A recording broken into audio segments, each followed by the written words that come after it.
Hello everyone, welcome to all of you. तो आज की जो हमारी वीडियो रहेगी ना, तो वो हमारी ईएमआरएस के जो आपके डाउट्स थे लास्ट वीडियो पे, काफ़ी सारे डाउट्स थे टायर वन को लेके, उनके रिगार्डिंग रहेगी। वैसे तो I have told you all the sources, you can go with them, but फिर भी जो मतलब हिंदी इंग्लिश को लेके भी काफ़ी सारे डाउट्स हैं, तो उनको सारों को आज डिस्कस कर लेंगे। इसमें लास्ट वीडियो है बस ये डाउट्स की, इसके बाद मेरे को नहीं लगता कुछ भी रहेगा। तो पहला तो जो था ना, वो ये था कि एक का टीजीटी और पीजीटी का जो पेपर है ना, वो सेम होगा क्या, मतलब टायर वन का। तो देखो, ये तो ऑब्वियस सी बात है, मेरे को लगता है अगर टायर वन एक बार ही होगा और उसमें से फिर उन्होंने मेंशन कर रखा है कि 10x को बुलाएंगे। अब उनमें से जिनका टीजीटी का है वो उसमें चले जाएंगे, पीजीटी का है पीजीटी में चले जाएंगे, जिनका दोनों का है वो दोनों में चले जाएंगे, हमारे जैसे मतलब जिसने दोनों अप्लाई कर रखे हैं। तो ये तो एक ही होगा टायर वन, तो इसमें आपने मतलब सिलेक्ट होना है 10x में। उसके बाद सेकंड था जो, वो ये था कि टायर वन है वो क्वालिफाइंग है क्या। देखो, टायर वन है ना, वो कम्प्लीटली क्वालिफाइंग नहीं है। उसमें जो हिंदी और इंग्लिश आ रही है ना, वो क्वालिफाइंग है ओनली।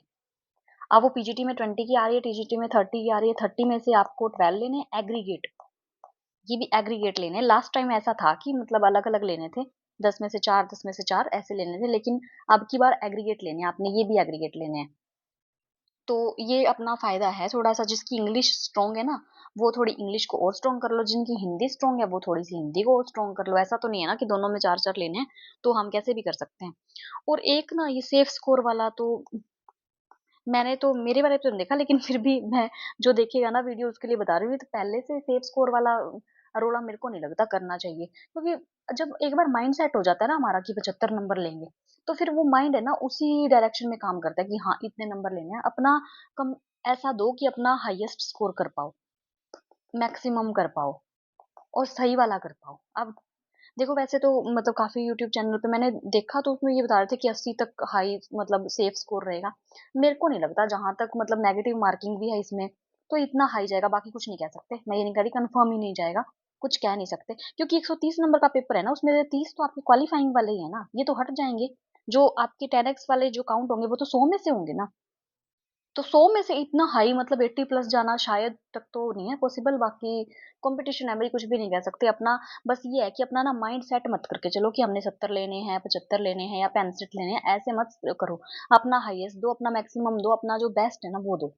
उसके बाद कितनी भी जाए वो नहीं। ऐसे अगर ऐसे सोचेंगे ना कि हाँ 75 जाएगी, तुम सुन लोगे कि 75 जाएगी, वहां तुम्हें अगर 70 क्वेश्चन आते हुए, तो ये तुम 5 है ना धक्के से करके आओगे, और इसके नंबर चले जाएंगे फिर नेगेटिव में। और अगर ये 70 तक गई हुई ना, तो तुम डर जाओगे नीचे।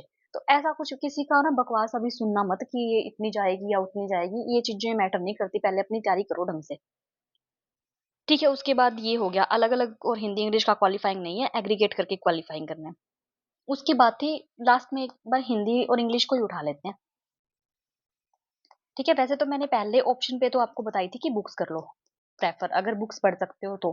सेकंड पे अगर बुक्स नहीं पढ़नी है ना, तो उसके बाद एक हिंदी के लिए तो ना निधि मैम का चैनल है, काफी सारी वैसे उनकी ना वीडियोस है, उसमें प्लेलिस्ट बने हुए हैं, मैं डिस्क्रिप्शन में डाल दूंगी उनका लिंक भी। मतलब हर कुछ दे रखा है उसमें, उनमें उन्होंने सब कुछ करवा रहा है। जैसे वर्ण वाला है ना, उसकी भी 5-6 क्लास है। अगर आपके पास टाइम है ना, इतना टाइम का क्या है, अभी तो 60 डेज तो कम से कम है ही। बिल्कुल मतलब ऐसे थोड़ा थोड़ा लेके चलोगे ना, ऊपर ऊपर से ऊपर ऊपर से, तो ऊपर ऊपर से ही रह जाओगे फिर। एक बार मतलब टॉपिक हर, जब मैं वही कहती हूँ, अगर जैसे 15 टॉपिक है ना, ऐसे नहीं है 15 के 15 तुमने हाफ हाफ कर लिए, ऐसे नहीं है। कम से कम उसमें चाहे 10 कर लो, लेकिन 10 तो कंप्लीट कर लो। हर किसी को आधा आधा छोड़ने से ना, जो तुमने आधा छोड़ा है ना, क्या पता क्वेश्चन उसी में से बन जाए। कम से कम ऐसा नहीं है, जो भी टॉपिक जितने भी कर रहे हो ना, अगर हिंदी में 10 टॉपिक कर रहे हो तो इनको कंप्लीट करके जाओ, ताकि इनमें से कुछ ना छूटे।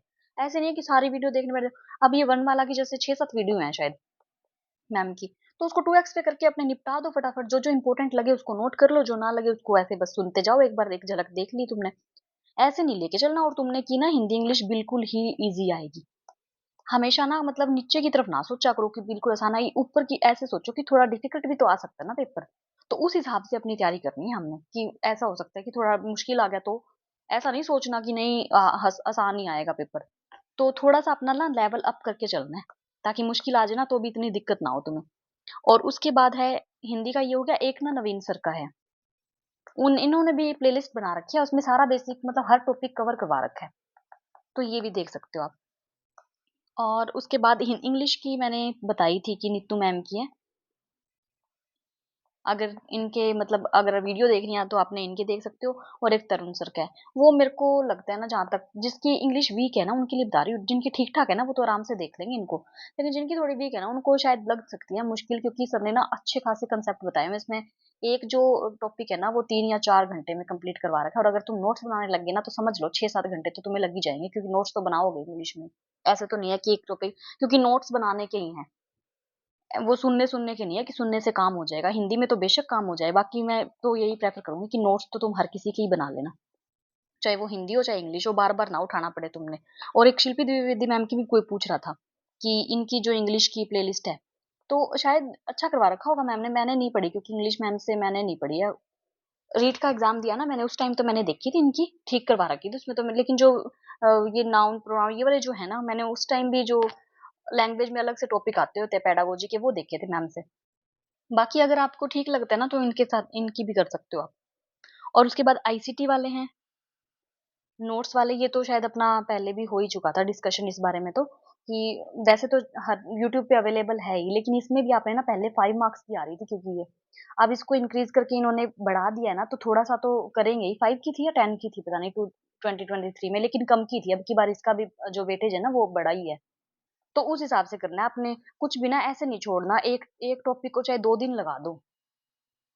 जल्दी-जल्दी में नहीं, मतलब हर चीज़ को निपटाना कि जल्दी-जल्दी निपटा देते हैं, चलो इसको भी फटाफट कर लेते हैं, इसको भी फटाफट कर लेते हैं। और जो टीचिंग एप्टीट्यूड का अब तो हमने कर ही लिया, और मैंने भी 1-2 वीडियो डाली हैं जो आप देखो तो देख लेना। उसमें एनईपी, जैसे कि मेरे को ये था कि एनईपी एक बार अच्छे से कवर कर लेते हैं 3-4 दिन में अपने, क्योंकि वेटेज लेके बैठी है एनईपी तो अच्छे से करना ही पड़ेगा। तो ये सारे आपके डाउट्स थे, आई थिंक अब तो कोई नहीं छूटा होगा। हिंदी इंग्लिश में मेन दिक्कत थी सबको कि हिंदी इंग्लिश जिनकी वीक है ना, भई वो तो करनी पड़ेगी। देखो क्वालीफाइंग में अब ये 100 में से तो आपको पता ही है, 100 में से चाहे कितने भी नंबर ले लो आप, लेकिन जब ये अगर 30 और 20 में से इनमें रह गए ना, तो फिर उनका कोई फ़ायदा नहीं है। तो आई थिंक सबका हो गया है ये, मेरे हिसाब से तो डाउट हो गए हैं सबके क्लियर। अगर फिर भी आपका कोई रह जाता है तो अगेन कमेंट सेक्शन में आप कर देना, मैं वहीं पे कर दूँगी रिप्लाई। बाकी ऑलमोस्ट इतना ही था टियर 1 में आपका जो डिस्कस करना था हमने। Thank you, bye bye.